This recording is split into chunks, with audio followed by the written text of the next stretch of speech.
Tallis Scholars Summer School. I may have mentioned it in one or two of my previous videos, but I can't remember. So, I'll just in case, I'll give you guys a little bit of background.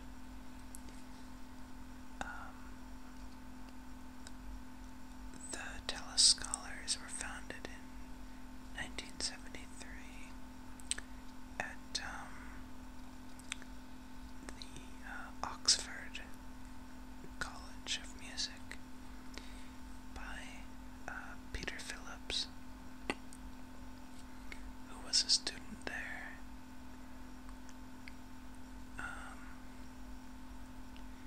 And it's over the past almost 40 years has gained worldwide recognition for their performance and recording of early music,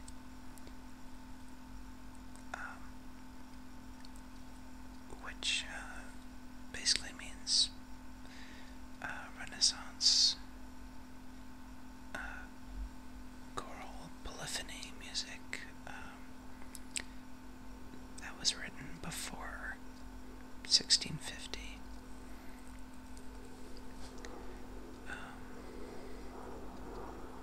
So they've basically become famous for that, and they have,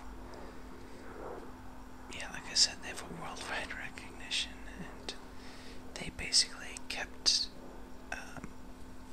Renaissance polyphony from dying out. They made it popular again. So that's a bit of a background on the Tallis Scholars, and so the Tallis Scholars Summer School, or TSSS, was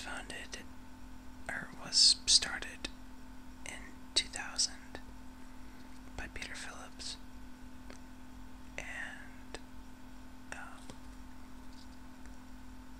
I think it might have only originally been, I think there was just one course that started out in England.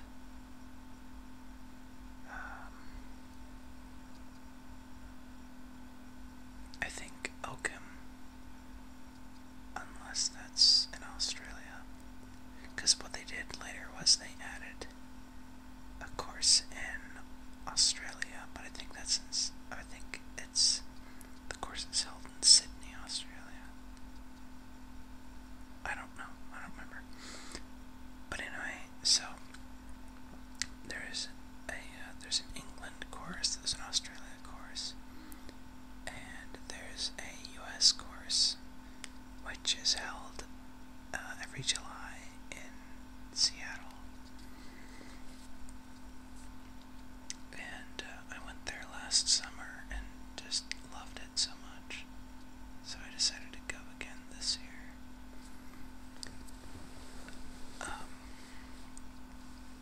It was great, to say the least. It's such, you meet such interesting people there, and so many people who share your love for choral music and just music in general, and for music history.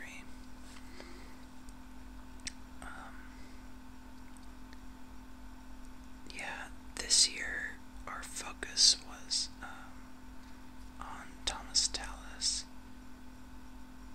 whereas last year it was Orlandus Lassus.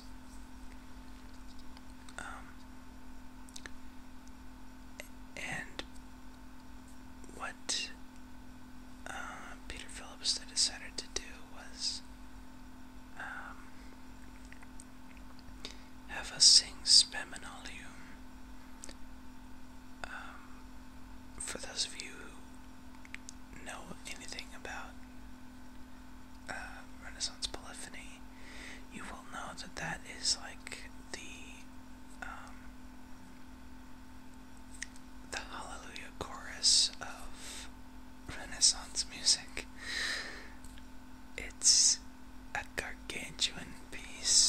necessarily in length, even though it is like 10 minutes long, but it was scored for 40 voices, which may not seem like a lot, but the fact that every line has its own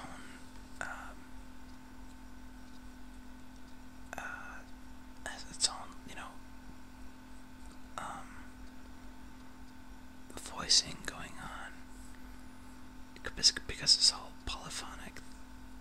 That's when you have two different voices singing,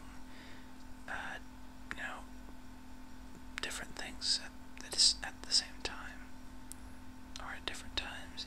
It's several different patterns put together on top of each other, and they work harmonically. So imagine 40 of those all stacked on top of each other. It's just amazing the way it was basically grouped. Was Thomas Tallis said it as 8 choirs with 5 voices each. So you have 2 sopranos, treble and mean, which are the 2 sopranos. That's the names for them. Trebles sing the really high notes, and means sing the not so high notes. And then you have the altos, and then tenors, and then basses. So that's 5 voices in each choir. 5 times 8 equals 40. And so there's a lot of debate between scholars as to why it was written, or even how it was written, because there weren't computers back in the 1500s. So it's just amazing that Thomas Tallis was able to pull it off. Yeah, he was definitely a genius. But so we sang that, and it was a really bold attempt, and we pulled it off. I didn't think that we would be able to, but man, it sounded so good on the night of the performance. It was just incredible. It was such a surreal experience for me, and just everybody who was singing it. Imagine that you're like a sports person, like a real diehard sports fan, and imagine that you get to like play basketball with, I don't know, Michael Jordan or Kobe Bryant or one of those American guys. Or if you're a big tennis fan and you get to play tennis with Roger Federer or Rafael Nadal.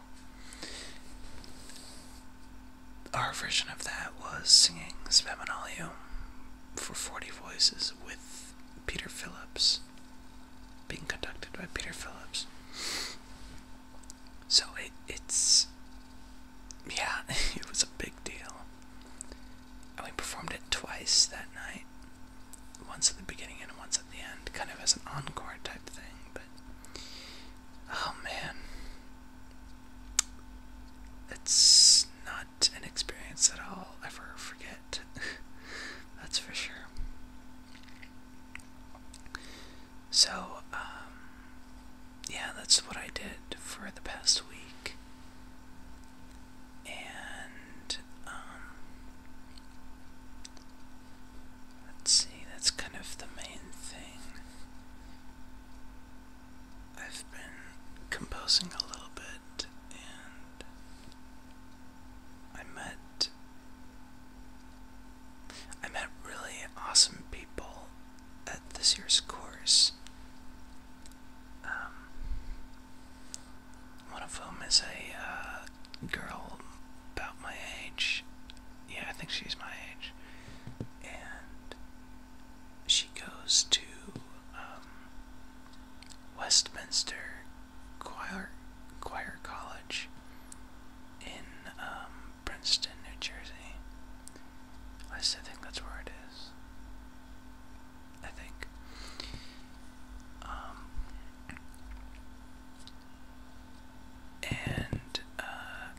she's a composition major like I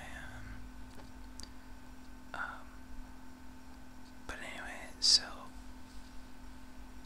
it was just really cool to talk with people who had the same, musical interests that I did, and she actually has had some of her choral music recorded by one of the choirs at Westminster. And it sounds like, oh man, okay, so her stuff is really great. I loved the recording of it, and it just, oh man, it was so awesome. But Westminster itself sounds pretty cool. I had never heard of it before she mentioned it.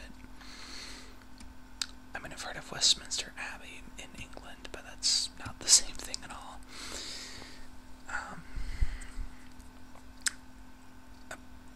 Upon doing some research, I found that Westminster Choir College in America is a Presbyterian college that was started up by some person who really wanted to continue the choral tradition, at a school for music students, and so right now, so they have both undergrad degrees and master's degrees, and I really would like to get my master's degree in music. And originally I was gonna go to Portland State to get a master's in choral conducting.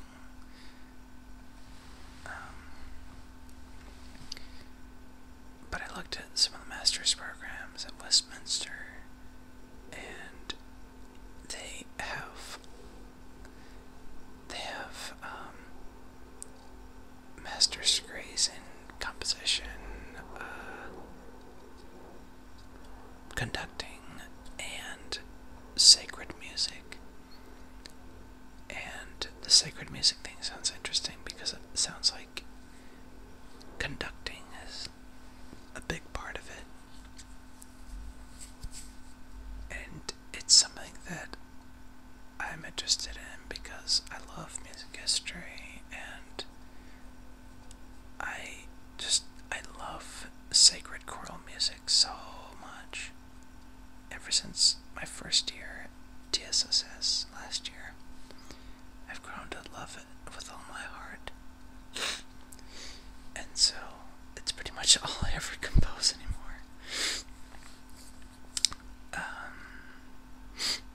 Hence the reason for, composing a requiem. So yeah, it sounds like a really cool place. But yeah, so one last thing I wanted to mention before I finish this video is at some point, hopefully this week, I have an idea for a relaxation video. Not necessarily a whisper video, but just kind of a relaxation type thing. And it will involve Gregorian chant.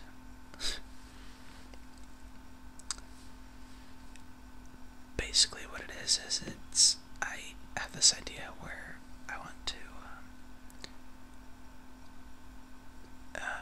do the chants from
instead of singing polyphony like we've been doing all day.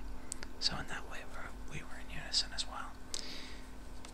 So it's a really moving experience, even for me, like, even though I don't, practice Christianity that much, but I loved it, and so I thought I would try my own hand at it.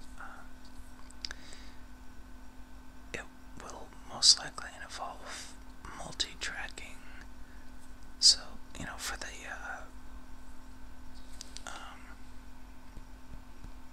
canter and then the response for each thing, where you have like the one person singing the first line and then the congregation follows with the next line, and then it just kind of goes back and forth like that.